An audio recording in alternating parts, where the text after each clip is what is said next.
What if the key to transforming your reality isn't in your actions, but in your mind?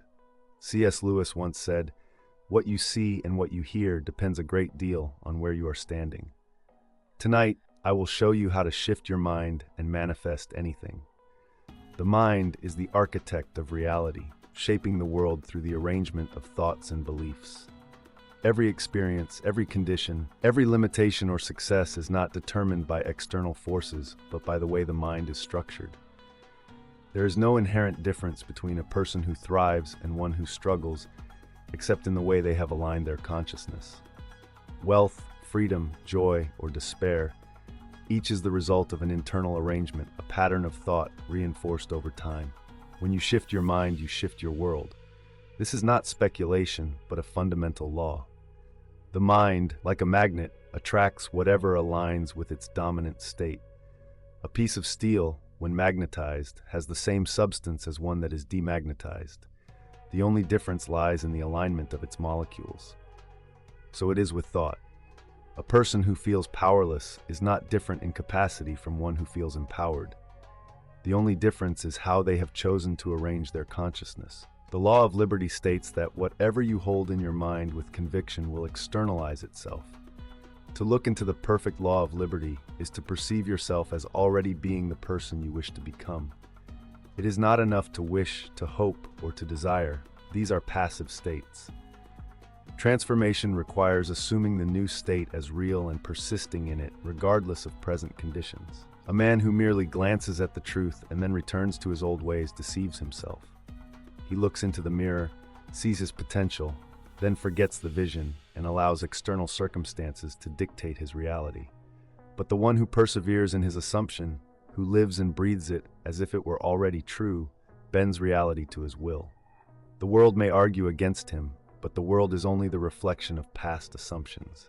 Faith without works is dead. But the work required is not toil, not struggle, not endless effort. The work is internal. The work is assuming the state, feeling its reality, dwelling in it until it hardens into fact.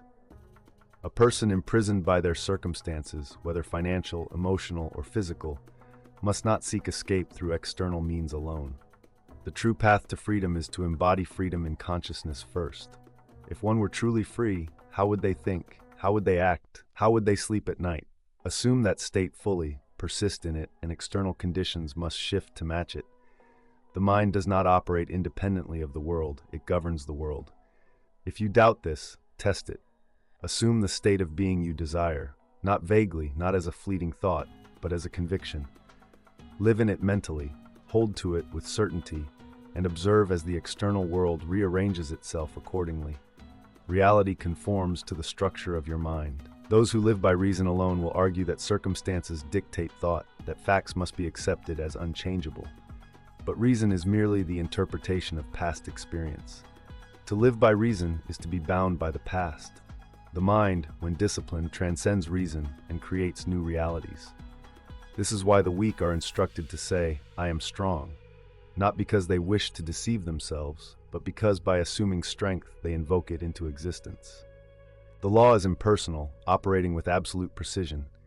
It does not judge whether a belief is good or bad, beneficial or harmful. It only fulfills what the mind persists in. If you assume lack, lack will persist. If you assume abundance, abundance must manifest. The mind is the only cause, the world is the effect. Tonight, rearrange your mind. Choose the thoughts you dwell upon, for they will shape your tomorrow. Assume that which you wish to be and remain faithful to that assumption. Your world will conform accordingly.